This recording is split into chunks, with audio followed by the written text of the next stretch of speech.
Bueno, muy buenos días. Muchas gracias a quienes ya se sumaron a este seminario que estamos haciendo, esta conversación. De que nada, quiero agradecerle a Felipe González y a Ligia la posibilidad de estar esta mañana con nosotros. Esta es una actividad que estamos organizando desde el Centro de Derechos Humanos de la Universidad Católica Andrés Bello y también desde Espacio Público. Conversando y teniendo de alguna manera temas relacionados a algunas de las líneas de investigación del Centro de Derechos Humanos, pero también a los temas que abordamos desde Espacio Público, ¿no? Felipe González es el relator de migrantes, el relator especial sobre los derechos humanos de los migrantes, y desde junio del año 2017. Él es profesor de Derecho Internacional en la Universidad Diego Portales en Santiago de Chile, y también está de profesor de Derecho Internacional de los Derechos Humanos en distintos programas de la Universidad Carlos III en Madrid, España, desde el año 2003, ¿no? Además estuvo en la Comisión Interamericana de Derechos Humanos entre el año 2010, desde entre el 2008 y el 2015. En el 2010 y 2015 fue el presidente, y además era el relator de la Comisión para los temas relativos a Venezuela. Ligia Bolívar, quien es profesora investigadora del Centro de Derechos Humanos de la Universidad Católica Andrés Bello. Ella es sociólogo, fundadora de Provea, también fue expresidenta de CEGIL, y durante muchísimo tiempo es una persona clave para hacer seguimiento sobre la situación de derechos humanos en el país. Y en el último tiempo, dada la enorme explosión que ha significado la crisis humanitaria en Venezuela y su consecuencia, especialmente con todo el fenómeno de la expulsión, migración y desplazamiento que se ha dado con muchísimos venezolanos, ha venido trabajando ese tema desde el Centro de Derechos Humanos. El año pasado, la relatoría a cargo de Felipe precisamente hizo un informe sobre el tema del derecho a la asociación y los migrantes, que en las presentaciones que hizo hablaba también de algunas de las dificultades que se estaban dando a las asociaciones en algunos países, las limitaciones que tenían para asociarse, para organizarse y defender sus derechos. Y por cierto, esta semana también ha presentado un nuevo informe que me interesa comentar porque se presentó ayer, antes de ayer se conoció, que es el tema de las devoluciones en caliente. Es un tema sobre las formas de hacer frente a los efectos en los derechos humanos de las devoluciones en caliente de migrantes en tierra y en el mar. Y después está el informe al que vamos a dedicar el día de hoy especial atención, que es el derecho a la libertad de asociación de los migrantes y defensores, que es del año pasado. La idea es que escuchemos tanto a Felipe como a Ligia, y después abrimos la posibilidad de responder las preguntas y planteamientos que ustedes tengan. Estamos grabando la sesión después va a ser subida quizás hoy mismo a algún canal de YouTube, el canal de YouTube de Espacio, y probablemente también tengamos una nota con los principales elementos que conversemos en el día de hoy. De nuevo, muchas gracias y adelante, Felipe. Bueno, muchas gracias, Carlos. Muchas gracias al Centro de Derechos Humanos de la Universidad Católica Andrés Bello y a Espacio Público por esta invitación.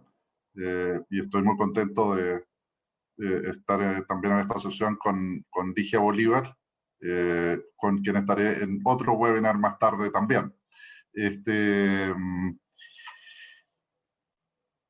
Quiero valorar, primero que nada, el trabajo incansable del Centro de Derechos Humanos de la Universidad Católica Andrés Bello y de Espacio Público, que lo he conocido por alrededor de 15 años, desde que yo estaba en la Comisión Interamericana de Derechos Humanos, y que siempre ha mantenido en alto la bandera de la lucha por la libertad de expresión, el derecho a asociación y otros derechos humanos. Y me parece muy importante la línea de trabajo que han desarrollado con el tema de la movilidad venezolana. Yo quisiera comenzar refiriéndome al informe sobre el derecho a la libertad de asociación de las personas migrantes, que presenté el año pasado al Consejo de Derechos Humanos de Naciones Unidas, y luego aterrizar esto un poco en la situación de la movilidad humana venezolana. Este informe nos pareció en la relatoría que era muy importante llevarlo a cabo sobre el derecho a la libertad de asociación, porque se trata, como la libertad de expresión, de un derecho humano transversal, que tiene un impacto en el ejercicio de todos los demás derechos humanos.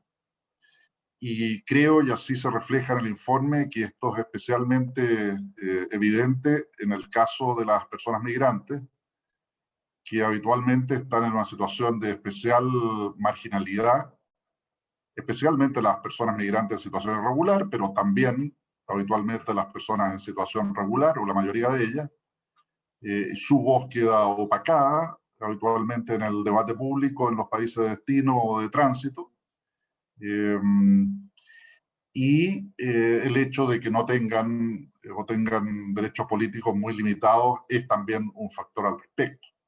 Entonces, consagrar e implementar de manera efectiva este derecho en todos los estados es un desafío central para la protección de los derechos humanos de los migrantes.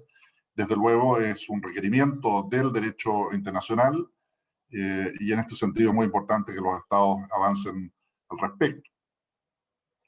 Para poner algunos ejemplos de este efecto multiplicador que tiene el derecho a la libertad de asociación, pensando en las personas migrantes, por ejemplo, está todo el tema de la impunidad en que quedan con mucha frecuencia los delitos y a veces graves crímenes de que son víctimas las personas migrantes. Y en este sentido, el hecho de que quienes migran tengan la capacidad de organizarse y de expresar su punto de vista de manera organizada e institucionalizada es un factor para combatir la impunidad de esos crímenes y llamar la atención al respecto. A mí me ha tocado ver en distintos países cómo crímenes de igual gravedad tienen mucho más impacto en la opinión pública cuando las víctimas son nacionales que cuando son migrantes. Sí, creo que esa es una cuestión que el derecho a la libertad de asociación ayuda a superar, aunque por supuesto que hay otros factores que intervienen también. Está todo el tema de la defensa de sus derechos.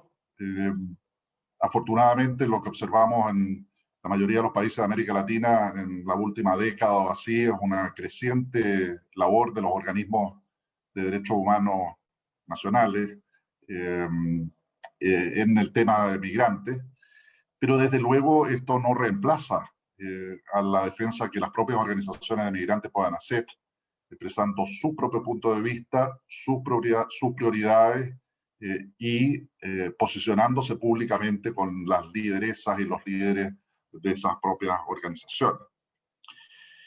También es muy importante todo el tema de libertad de asociación para los efectos del requerimiento de la protección de los derechos económicos, sociales y culturales de la población migrante.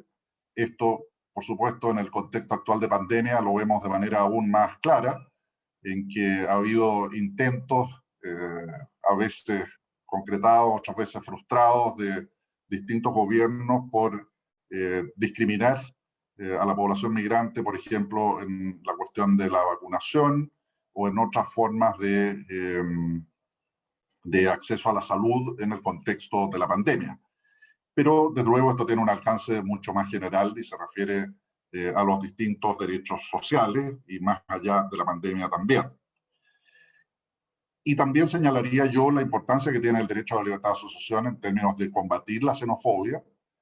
De nuevo, por supuesto, la idea es que eso se lleve a cabo en conjunto con las organizaciones nacionales que también se oponen a un discurso y práctica xenófoba, pero muy importante que sea la voz de las propias organizaciones migrantes las que se escuchen al respecto. El informe también analiza de manera especial la cuestión de la perspectiva de género en la materia. De hecho, desde la relatoría, en los últimos años hemos publicado 2 informes sobre género y migración, enfatizando la importancia de la perspectiva de género al respecto, como lo señala de manera expresa por lo demás el Pacto Mundial sobre Migración. Y en el tema de libertad de asociación, esto también es muy relevante.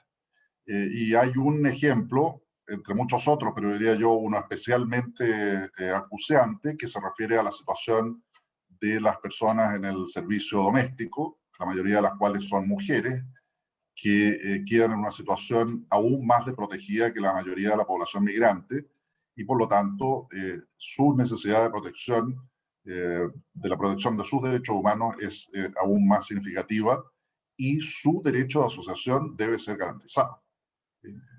Como sabemos, en algunos países ni siquiera eso se garantiza a quienes trabajan en el servicio doméstico y son nacionales. Esto debe garantizarse tanto para los nacionales como para los migrantes. También es importante mencionar que los países de origen tienen su propia responsabilidad al respecto. En este caso, Venezuela. Por ejemplo, en lo que se refiere a la provisión de servicios consulares. O sea, ahí hay un tema que es muy importante para la protección de los derechos humanos de las personas que migran, y el hecho de que se presten servicios consulares adecuados es un aspecto muy importante que, combinado con la protección del derecho a la libertad de asociación, fortalece la protección de los derechos humanos de quienes migran. Y el otro aspecto también, diría yo, que también lo analizamos en un informe de la relatoría, es la cuestión de la reintegración de aquellos que regresan al país de origen, ¿no es cierto? También ahí hay una serie de responsabilidades del Estado, y también es importante que se garantice en ese sentido el derecho a la libertad de asociación, así como los demás derechos humanos de quienes regresan, que con frecuencia sufren una doble discriminación, que son estigmatizadas por distintas razones, etc. El otro aspecto que he resaltado en el informe es la cuestión del impacto del derecho a asociación en materia laboral, y al respecto el informe se refiere al derecho de las personas migrantes a formar sus propios sindicatos o a integrarse en los sindicatos que ya existan, sin que se establezca una distinción entre sus propios derechos en la materia y los que posea la población local. Entonces, este es otro aspecto que también es muy importante y que tiene impacto en las condiciones de trabajo, en el acceso a un salario justo, etcétera, etcétera, etcétera. En el informe también nos referimos a la situación de las defensoras y defensores de los derechos de quienes migran y de su derecho a asociarse. Como sabemos, lamentablemente, incluso por estados democráticos, hemos visto cómo en distintas partes del mundo, me refiero, no solo en América Latina, hemos visto cómo hay acciones de criminalización de las organizaciones de defensa de los derechos de las personas migrantes, especialmente cuando éstas prestan ayuda humanitaria. Por ejemplo, con acusaciones infundadas y reiteradas de tráfico de migrantes, ¿no es cierto? Entonces es muy importante que esto también se respete. Es la libertad de asociación de las personas migrantes y de quienes las defienden. Ambos aspectos son complementarios, es indispensable, y es indispensable que ambos estén presentes, ¿no es cierto? Esto influye en la provisión de servicios legales, en la asistencia humanitaria, en la asistencia social y en distintas vías de apoyo de los organismos de derechos humanos al defender los derechos humanos de quienes migran.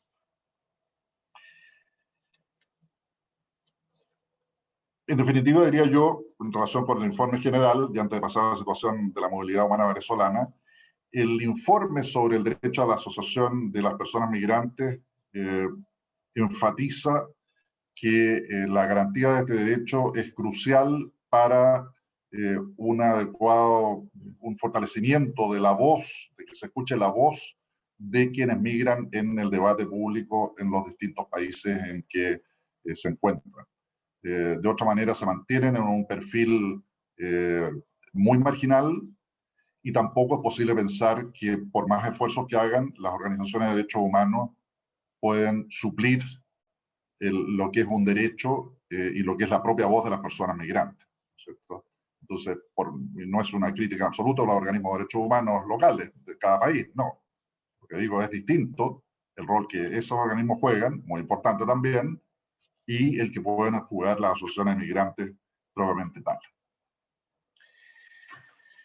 Ahora, en relación con la movilidad humana venezolana, y prefiero usar ese término y no el de migración en el sentido acotado, también se puede usar migración en un sentido amplio como movilidad humana, ¿no es cierto? Pero lo quiero enfatizar en el sentido de que fundamentalmente se trata de personas que merecen refugio u otra forma de protección internacional. Y hemos escuchado en ese sentido planteamientos desde distintos organismos internacionales, incluyendo ya desde hace varios años a ACNUR. Yo quisiera comenzar poniendo un ejemplo que ocurrió con una asociación de migrantes venezolanos en Chile hace un par de años, que creo que es representativo de la importancia que tiene el papel que desempeñan las asociaciones de migrantes. En Chile, como por desgracia ocurre en muchos países, ha habido toda una serie de iniciativas de criminalización de la migración, de estigmatización de las personas migrantes, de asociar desde el discurso público, incluyendo desde una serie de autoridades estatales, la asociación de migrante con delincuencia. Bueno, hace un par de años una asociación venezolana de migrantes en Chile hizo una solicitud de acceso a información pública por el canal oficial, bajo la ley de transparencia, para que se le diera la información sobre qué cantidad de delitos habían cometido en el año calendario los chilenos y los inmigrantes. Bueno, y resultó, claro, por supuesto, hay mucho más chilenos que inmigrantes, entonces los chilenos habían cometido mucho más delitos.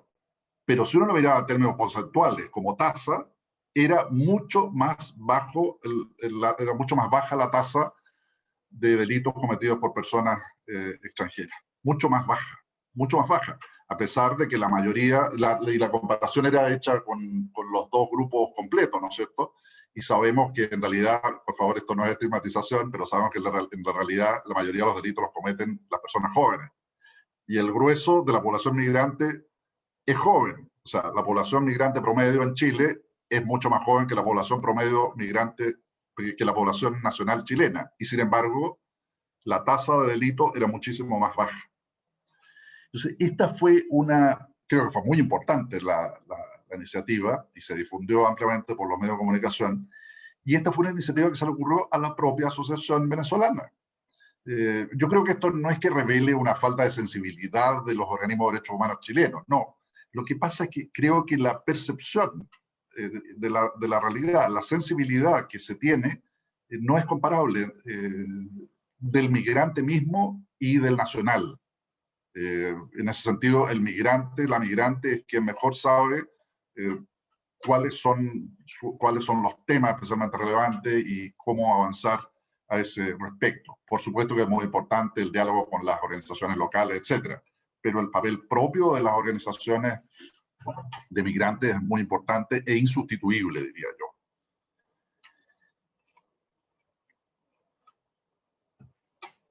Ahora,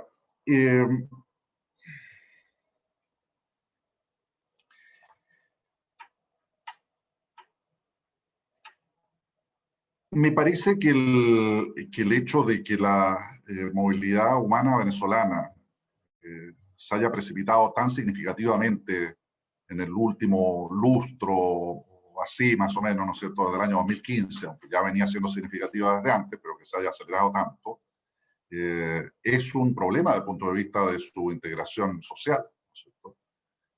Y en ese sentido, claro, no ha sido como procesos más lentos que han ocurrido tradicionalmente, yo diría yo en América Latina, como flujos migratorios más paulatinos, en que se va formando una asociatividad también de manera evolutiva. Aquí esta movilidad se está produciendo de manera muy masiva, como estoy seguro todos saben aquí en este auditorio, esta audiencia, y en ese sentido es que es un desafío también en términos de adoptar formas de asociatividad que sean eficaces. Creo en este sentido que ha sido muy nefasta realmente la actitud de muchos gobiernos de la región que han emprendido políticas migratorias contradictorias, especialmente en relación con la población migrante venezolana, aunque también afecta al resto. Pero creo que esa contradicción ha quedado más en evidencia todavía a propósito de la migración, de la movilidad venezolana. Porque, por ejemplo, el proceso de Quito, que se adoptó en el año 2018 por la mayoría de los países de América del Sur, se refería precisamente a la movilidad humana venezolana, en un momento en el cual esos estados concordaban en que esto no era simplemente una migración de carácter económico o voluntaria, sino que tenía un carácter forzado y que podía calificar para refugio u otra forma de protección internacional. Sin embargo, a poco andar, esto se desvirtuó. Los países comenzaron a asumir sus propias políticas de manera asimétrica, aunque diría yo que lamentablemente en la mayoría de ellos en la misma dirección de una creciente restricción a la movilidad humana venezolana, un desconocimiento de lo que habían señalado en el sentido de que esas personas calificarían para protección internacional y luego ya medidas de securitización y de criminalización de la migración y deportaciones de personas que en realidad cuya situación no ha sido evaluada individualmente en muchos casos y a veces poniéndola en riesgo también al ser retornadas. Y todos estos temas también, todos estos problemas se han agudizado en el contexto de la pandemia. Y me refiero, por ejemplo, a la cuestión del regreso de migrantes al país de origen. Por ejemplo, en el caso de Venezuela misma, que no son tantos en realidad en comparación con los 5 millones o así de personas venezolanas que están en los otros países de América del Sur, pero que igual son algunos miles. Bueno, ahí hay un tema, por supuesto, está de manera indisputable el derecho absoluto de toda persona a retornar a su país de origen, absolutamente. Pero también hay una responsabilidad del país de destino. O sea, la persona que quiere retornar en un contexto como el de la pandemia, perdónenme, pero claro, no lo está haciendo porque le ha venido una nostalgia de su país, no, es porque no encuentra en el país de destino las condiciones sociales, la provisión de servicios de salud, la provisión de otros servicios sociales o asistencia económica adecuada y vuelve de donde escapó de manera forzosa. Entonces ahí también hay una responsabilidad del país de destino al respecto, del país de origen que tiene que permitir ese reingreso y darle una reintegración adecuada a la persona y del país de destino en el sentido que recién señalo.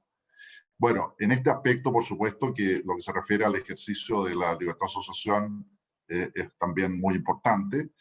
Creo que los organismos de migrantes en los distintos países de América Latina, y en el caso de las personas venezolanas es así, han jugado un papel muy activo durante la pandemia para la defensa de sus derechos. En algunos países, no muchos afortunadamente, pero en algunos países hemos encontrado que se ha restablecido la detención migratoria, por ejemplo, en algunos países latinoamericanos, cuando diría yo que si hay uno de los aspectos que distingue, que no son muchos probablemente, que distingue las políticas migratorias latinoamericanas de las de la mayoría de los países de otras regiones, es que se hace muy escaso uso de la detención migratoria. Sin embargo, aquí se está haciendo. Y por otra parte, también las asociaciones de migrantes venezolanas han estado llamando la atención y criticando severamente las deportaciones practicadas en el contexto de pandemia. Deportaciones que a menudo no garantizan una evaluación individual de las personas, no proporcionan un acceso a la justicia adecuado y que muchas veces implican también una infracción al principio de no devolución o principio de non-refoulement cuando la persona se ve en riesgo al regresar a su país de origen. Entonces, esto los presento como algunos de los temas para la discusión. Por supuesto que hay muchas otras formas de incidencia relevante que las asociaciones de migrantes pueden tener y creo que sería bueno escucharlo a ustedes también para conversar al respecto. Muchas gracias. Muchas gracias, Felipe. Y bueno, nada, habrá a continuación Ligia Bolívar del Centro de Derechos Humanos de la Universidad Católica Andrés Bello. Gracias, Carlos. Saludos cordiales a Felipe y a todos los que están participando hoy en esta actividad. Y por supuesto, gracias a Espacio Público y al Centro de Derechos Humanos por este espacio, ¿no? Y a Felipe también por ese excelente informe que aborda un ángulo tan necesario sobre el derecho, sobre uno de los derechos de las personas migrantes, ¿no? Yo me voy a referir muy rápidamente a algunas dimensiones adicionales en relación a la situación, lo que está aconteciendo actualmente en términos de las dificultades para el ejercicio del derecho a la libertad de asociación de las organizaciones migrantes y de las personas que los defienden, ¿no? Cosas recientes como por ejemplo la criminalización de ciertas acciones. En el caso de Estados Unidos hemos visto, por ejemplo, personas detenidas por dejar botellas de agua en el desierto para las personas que pasan por esa ruta del paso entre México y Estados Unidos. Vimos hace poco el caso de una religiosa o de unas religiosas que fueron detenidas incluso por albergar a venezolanos en Roraima bajo la excusa de que estaban en un lugar muy aglomerada en el contexto de la pandemia, pero a nadie se le hizo un examen, ni a las religiosas ni a las que estaban allí, ¿no? Es lo que demuestra que realmente la pandemia también se está utilizando como una excusa para impedir el acceso de las personas a otros países y a su derecho como migrantes o como solicitantes de refugio, ¿no? Eso ha llevado también a un aumento de la autocensura por parte de las mismas organizaciones que a veces no se atreven a denunciar irregularidades por parte de las autoridades por preservar espacios de trabajo, es decir, para poder seguir haciendo esa labor a favor de migrantes y de solicitantes de refugio, o de migrantes en sentido amplio, como lo decía Felipe. Y también estamos viendo un incremento del uso político de la población migrante en campañas electorales. El último ejemplo espantoso fue el de Perú, pero lo hemos visto también en otros países recientemente, en Ecuador lo vimos, y es muy probable que también eso forme parte del debate próximamente en Colombia. Entonces, son situaciones que afectan y para las cuales el hecho de contar con una asociación de pronto puede ser también un mecanismo de protección frente a este tipo de conductas inaceptables por parte de los estados hacia la población migrante, ¿no? Otro problema que encontramos es que las asociaciones ya constituidas muchas veces son ejecutoras, pero son excluidas de la toma de decisiones.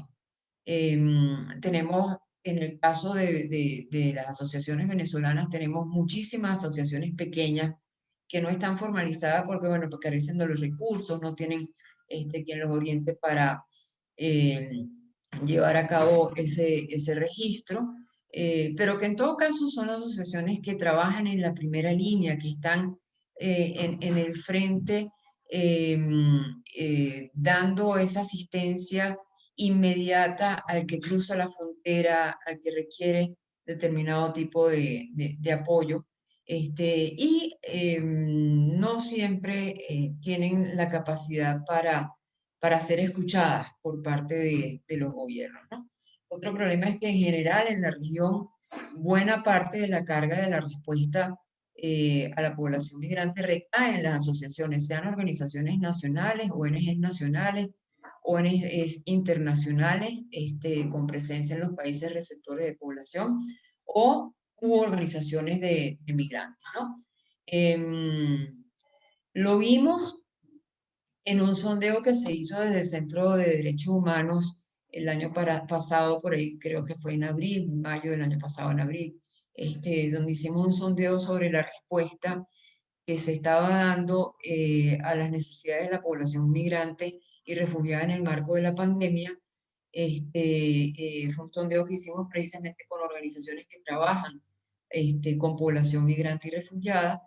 Tuvimos respuesta de 14 países y conseguimos en ese estudio justamente que buena parte de la respuesta, la mayor parte de la respuesta a las necesidades que presentaba la población migrante y refugiada venía de las organizaciones, ya sea nacionales o internacionales no gubernamentales o de las mismas asociaciones de migrantes, ¿no? Estamos hablando de respuesta en derechos tales como salud, protección contra desalojos, alimentación, el tema de las transferencias monetarias, de las ayudas monetarias, y también se trabajó el tema de la regularización. Obviamente, en el tema de regularización, el único que puede responder es el Estado. En el tema de salud, la mayor parte de la respuesta también solamente la puede proveer el Estado, porque son ellos quienes podían dar respuesta a la pandemia.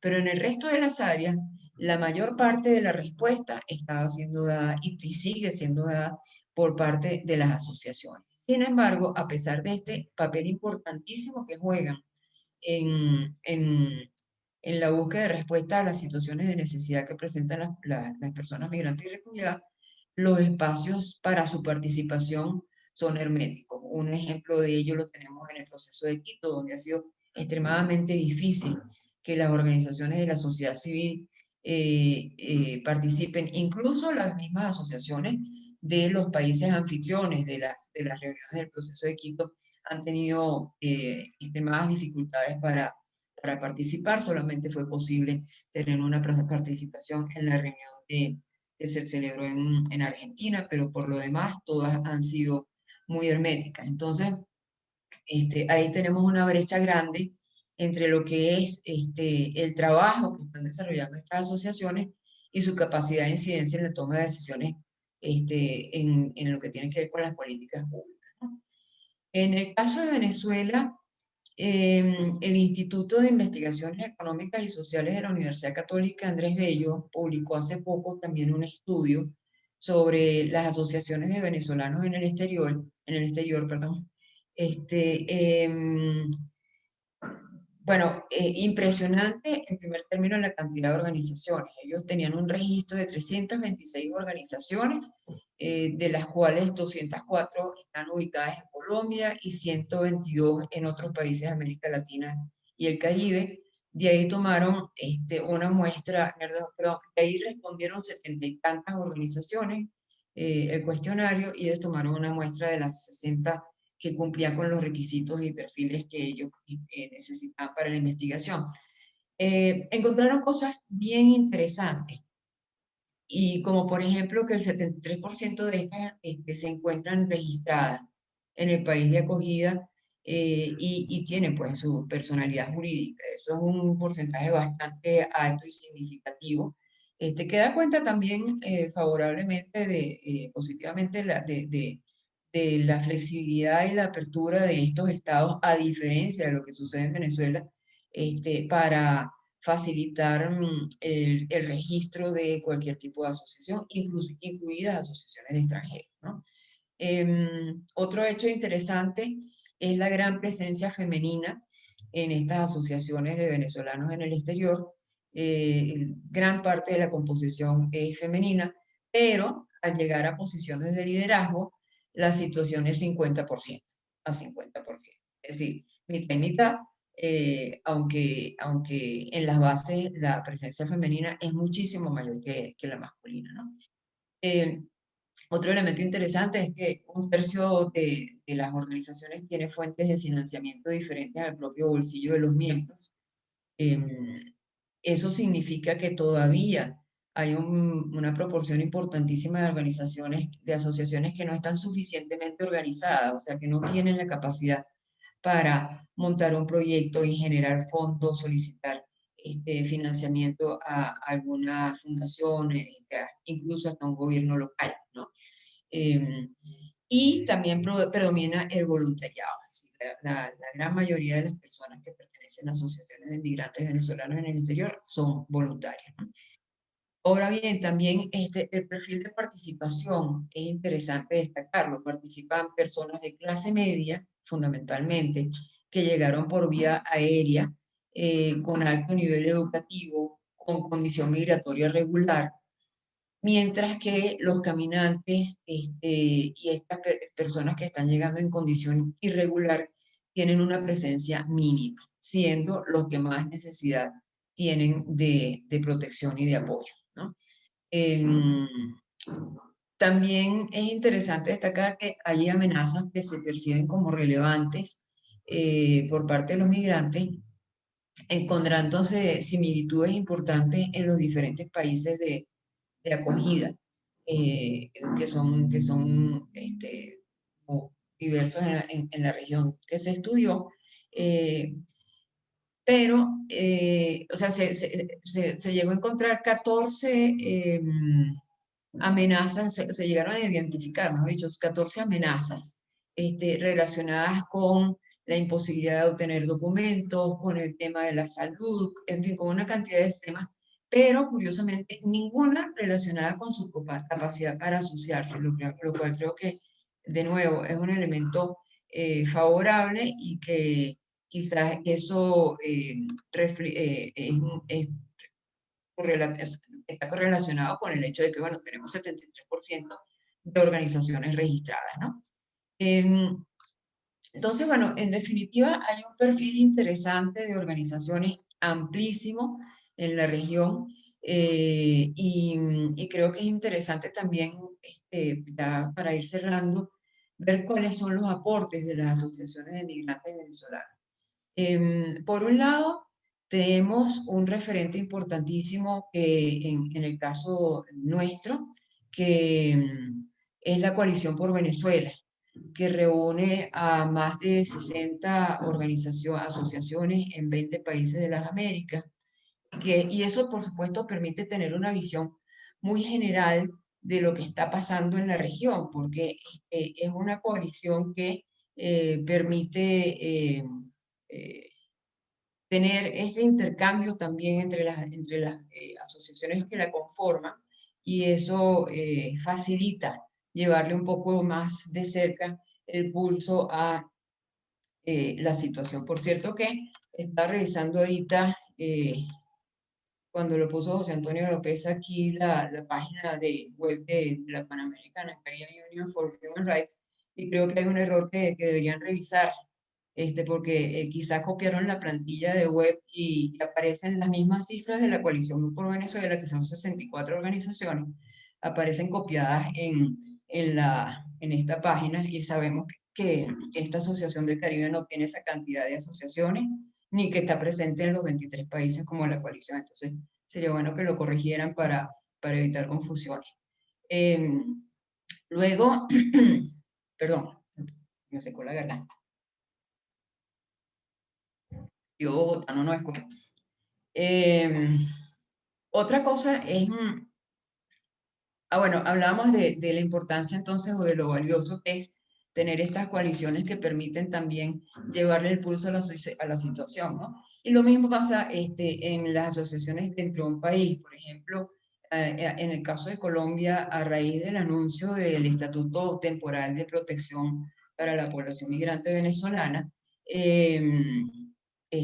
tenemos un grupo de trabajo de diferentes asociaciones de venezolanos dentro del país que está llevándole el pulso a lo que está sucediendo con el registro en lo que son las cosas ya más prácticas y operativas. Y eso está sirviendo para alertar sobre fallas y para sugerir correctivos a las autoridades, ¿no?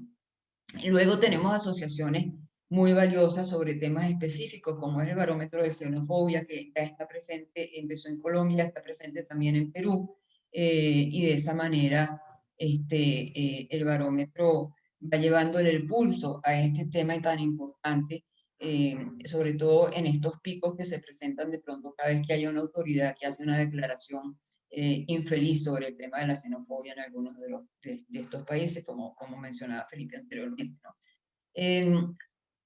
Y por último, bueno, también tenemos asociaciones que están haciendo una labor bien importante sobre sectores específicos. Por ejemplo, en el área de los jubilados, hay una red muy grande de asociaciones de jubilados venezolanos en el exterior, por bueno, la situación particularmente complicada que se presenta en esta área.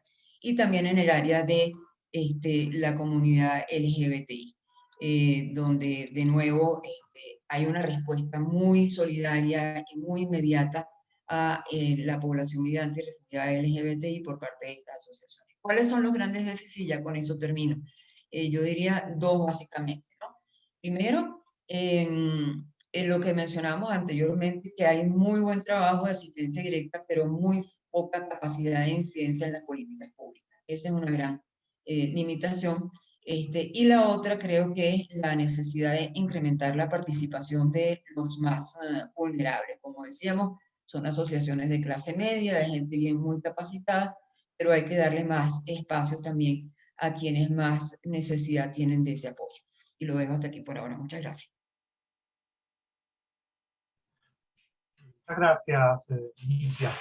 Mira, hay una pregunta que nos mandó Pablo Jiménez, la mandó ayer, ya no, que va en la línea un poco de todo este tema de la cobertura y la xenofobia. O sea, se maneja un poco todo el tema de la cobertura de los medios y la xenofobia, ¿no? Él dice, para nadie es un secreto que en los últimos años la carta de la xenofobia se maneja de manera oportunista por los gobiernos con mano derecha o izquierda. Pero ¿cómo solicitar o hacer que la prensa, él dice la panameña, deje de utilizar la palabra extranjero de manera peyorativa, al igual que destacar ciertas nacionalidades como la venezolana en hechos noticiosos como parte importante a destacar del hecho que es noticia? Y de alguna manera pregunta cómo pueden los organismos internacionales colaborar para que el ejercicio del periodismo de sucesos se haga de manera limpia y transparente y no sea usado como instrumento de criminalización de nacionalidades o sirva para la estigmatización de gentilicio, contribuyendo al aumento de la xenofobia, y eso de alguna manera pudiera ser un caldo de cultivo para la violencia. Él repitió la pregunta por acá, repitió la pregunta por acá, y también hay una otra pregunta, ya después hacemos otra ronda. Se le preguntan a Felipe si se ha incluido la perspectiva LGBTIQ+ en el tema de la población refugiada inmigrante venezolana, si ese tema ha surgido. Entonces, quedan todavía varias preguntas y los hacemos en una segunda ronda. No sé, Felipe, adelante si quieres con lo que te preguntan. Bueno, gracias por las preguntas. Quisiera referirme a las dos en realidad. Sí, efectivamente el rol de los medios de comunicación es fundamental al respecto y en ese sentido cuando desde la relatoría hemos abordado el tema de la xenofobia, también nos hemos referido al papel de los medios de comunicación. Por supuesto que el rol central es del Estado, pero los medios de comunicación también tienen un papel muy importante al respecto. Ahora, todo esto hecho con el mayor cuidado de no interferir con la línea editorial de los medios ni con la protección de la libertad de expresión. Creo que es todo un proceso de convencimiento, en el fondo, en el cual creo que hay un aspecto que no mencioné en mi presentación, que es importante, y es el resaltar las contribuciones que hacen los migrantes a la sociedad de destino. Y creo que en ese sentido, ese tipo de discurso positivo, en ese aspecto, las organizaciones de migrantes, ellas mismas, tienen un papel muy importante que cumplir y que cumplen. Y en relación con la situación de la migración LGTBI, bueno, algo mencionó al final Ligia. Efectivamente existe una serie de asociaciones de migrantes al respecto, y también, por lo menos yo conozco una, de personas venezolanas migrantes que trabajan por la defensa de los derechos de las personas LGTBI.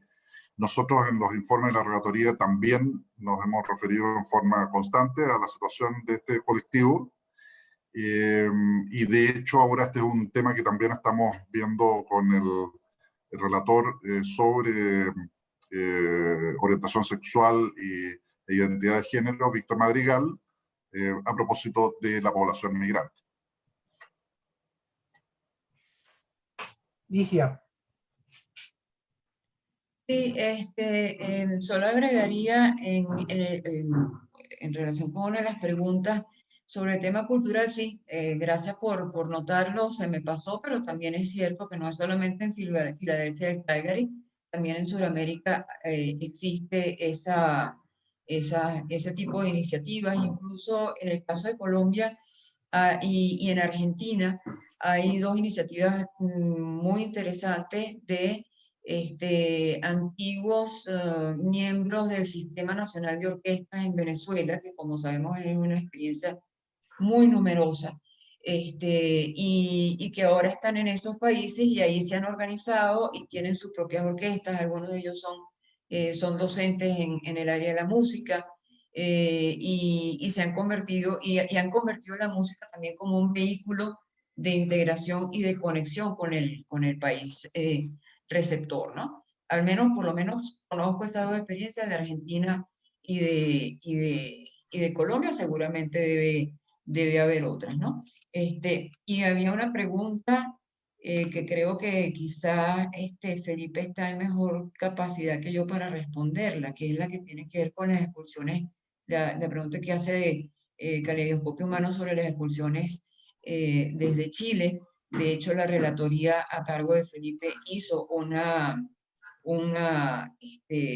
presentación, o sea, tomó posición frente a este tema, expresando su preocupación precisamente por la forma en que se está haciendo, tal como la describe Caleidoscopio Humano, que se hacen justamente los fines de semana, donde las personas tienen menos capacidad para, para, eh, para reaccionar, para meter un recurso, etcétera, ¿no? Solamente en relación a ese punto, añadiría dos cosas, y después creo que es importante que Felipe nos comente también cómo lo ha visto él, porque bueno, se pronunció al respecto su relatoría, ¿no? Yo diría dos cosas. Una, hay una sensación de mucha frustración por parte de las organizaciones de venezolanos en Chile que han intentado absolutamente todas las vías, y no solamente las organizaciones de venezolanos, las clínicas jurídicas de las universidades de chilenas que están trabajando en estos temas. Hay una sensación de frustración muy grande por esta actitud impermeable por parte de las autoridades chilenas para modificar su conducta con relación a este tema. Y por otro lado, lo menciono para que veamos la gravedad de la situación. Tenemos un caso que estamos tratando de hacerle seguimiento desde el Centro de Derechos Humanos de la Universidad Católica, de una patrulla de policías que tuvieron que salir del país, porque ellos fueron llamados en algún momento a controlar una fiesta ruidosa y multitudinaria en tiempos de pandemia en algún lugar de Venezuela. Y cuando llegaron a la fiesta, la que daba la fiesta era la hija del presidente del Tribunal Supremo de Justicia, Michael Moreno. Terminó pues la patrulla pagando las consecuencias, todos tuvieron que salir del país, estaban siendo perseguidos y presionados. Uno de ellos llegó a Chile y fue deportado. Fue agarrado en el aeropuerto y actualmente se encuentra preso. A él nunca se le dio la oportunidad de solicitar refugio. Tenemos dos solicitantes de refugio de ese grupo en Colombia, pero bueno, eso indica que la situación es extremadamente grave cuando ni siquiera se le presta la oportunidad a una persona para solicitar refugio cuando viene en una situación de huida de una posible persecución, como en efecto se concretó en este caso. Y bueno, lo dejaría hasta allí por ahora.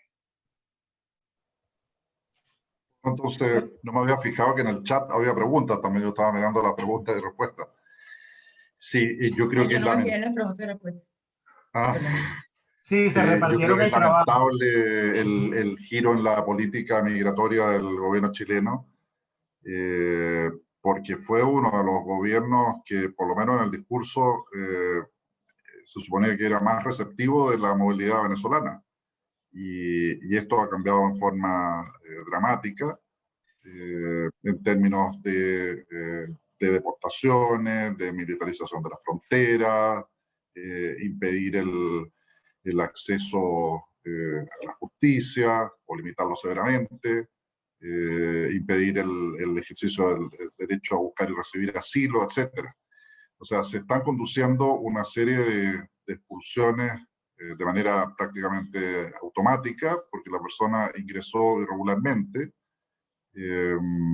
sin ninguna consideración de si la persona podría solicitar asilo, de si tiene vínculos familiares en el país, en Chile me refiero, u otras consideraciones de carácter humanitario que pudieran aplicarse. Y tanto es así que ha habido una serie de casos en los cuales los tribunales, incluyendo la Corte Suprema, en un caso de hace 2 días, ¿no es cierto?, han echado abajo las resoluciones de deportación, pero resulta que hay gente de esa que ya ha sido expulsada, ¿no es cierto? Y para que vaya a reingresar ya podemos imaginarnos lo problemático que eso sería, ¿no es cierto? Ya no solo en términos jurídicos, sino que no lo tendría ese problema, pero en términos humanos, económicos, etcétera. Entonces, ahí hay un serio problema en las medidas migratorias del gobierno, su consistencia con el derecho internacional y con la Constitución chilena, como se lo ha venido diciendo la propia Corte Suprema en una serie de casos. Efectivamente, como decía Ligia, la asociatividad venezolana migrante en Chile ha sido muy activa al respecto, pero lamentablemente, claro, el gobierno ha hecho oídos sordos a eso, así como al revuelo que todo esto ha causado en Chile, en la propia sociedad chilena. Y ahí hubo un giro completo, porque el proceso de Quito se inició en agosto del año 2018 y luego hubo un cambio radical, y que es más general. En el caso de la política migratoria chilena, en el mismo gobierno actual, no es que fuera por el cambio de gobierno, en el mismo gobierno actual estaba el mismo presidente Piñera en agosto de 2018 y después en diciembre, sorpresivamente, no suscribió el Pacto Mundial sobre Migración y después fue incrementando sus políticas represivas a la migración. Gracias, Felipe. Por cierto, yo quisiera subrayar un elemento que tú en tu exposición estableciste, que dijiste, hablabas de los casos venezolanos como un tema de movilidad. Y esa distinción es importante, solo quiero subrayarla, porque en algunas ocasiones también ha habido, es decir, si el tratamiento es como migrante, no tienen la protección especial algunas de las personas que están siendo desplazadas por el conflicto o no tienen la posibilidad de solicitar asilo o refugio, como decía Ligia. Es decir, hay un fenómeno grande, masivo, de movilidad que incluye, por supuesto, también casos de migración, pero que tiene que ver con la situación que se vive en el país, pero creo que es importante subrayar esa distinción, ¿no? Esa distinción de la que tú estás hablando para entender de qué hay cuando una persona está solicitando refugio o se está desplazando por razones, no lo está haciendo por un mero migrante o mero migrante económico, sino que está tratando de buscar protección internacional, y por eso creo que nada más quería subrayar eso. Hay aquí un par de preguntas, una de Alberto Torres que dice: ¿qué obstáculos o inconvenientes encuentran migrantes y refugiados de grupos vulnerables como adultos mayores, LGBT, personas con discapacidad al momento de asociarse? Es decir, esos grupos tienen mayores o menores dificultades, y qué otros afectan a las asociaciones que velan por sus derechos. Después María Fermín pregunta si tenemos conocimiento, si tienen conocimiento sobre si las protestas de personas migrantes encuentran más trabas por parte de las autoridades y cuerpos de seguridad de los países de destino en comparación a las acciones de protesta que realizan los nacionales. No sé, quizás tú mismo, Felipe, adelante. Bueno, partiendo por la última, claro, a ver, yo creo que ahí hay un tema, depende de los países, diría yo realmente, aunque muchas veces los migrantes pueden sentirse inhibidos, ¿eh? Incluso cuando la legislación interna en principio permitiría su participación en protestas. Y en otros países, claro, corre un riesgo vital al hacerlo. Ahora, hay un tema ahí que no lo hemos conversado, me parece, aunque sí Ligia se refirió al tema de la regularización. Lo quiero conectar con esto, aunque tiene un alcance más general. que también el temor puede obedecer no necesariamente a lo que la policía le va a hacer, también, digamos, pero a lo mejor no es eso el punto central, sino que en el caso de que se le pida la identificación, se contacta a la agencia migratoria y se lo termina deportando. Entonces, eso puede inhibir a la persona de participar en una manifestación. Y ese es un aspecto muy importante en los derechos humanos de las personas migrantes, el establecer una barreras cortafuegos, les llamamos, como en los bomberos, ¿no es cierto?, entre los distintos servicios públicos y la agencia migratoria. Entonces, que la persona pueda ir a un tribunal sin temor a que el tribunal va a compartir la información, aunque sea una persona en situación irregular, con la agencia migratoria. Puede ir a los servicios de salud, sobre todo ahora en contexto de pandemia, pero en cualquier situación, sin temor a que el hospital contacte a la agencia tributaria. Puede enviar a las hijas e hijos al colegio sin temor de que el colegio contacte a la agencia tributaria, a la agencia migratoria. Entonces, todos esos son elementos comunes. Creo que es muy importante establecer esas barreras diferenciadoras, que esta es la discusión que se da en Estados Unidos con otro lenguaje que se habla de las ciudades santuarios, ¿no es cierto?, que establecen esos cortes entre los servicios públicos y la agencia migratoria. Eso, eso es una cuestión muy importante. Eso es una cuestión muy importante y en la que se ha avanzado poco. Entonces, y en muchos estados esto más bien es una práctica que se da o no se da, pero no está consagrada legalmente. Entonces, en cualquier momento puede cambiar la práctica, y cambia, de hecho. Y respecto a la primera pregunta, bueno, efectivamente hay colectivos dentro del colectivo de migrantes, como las personas adultas mayores, las personas LGTBI y otros colectivos que tienen obstáculos adicionales para la asociatividad, ya sea por impedimentos de carácter físico o por homofobia sumada a la xenofobia o por otras razones. Pero quizá esto lo puede explicar más Ligia, que comentaba ahí también en el chat de un informe que ustedes hicieron sobre personas LGTBI, refugiadas e inmigrantes. Adelante, Ligia. Sí, bueno, no, muy rápidamente el informe que realizamos está relacionado específicamente, nos enfocamos en lo que es la salud física y mental de las personas de la comunidad LGBTI.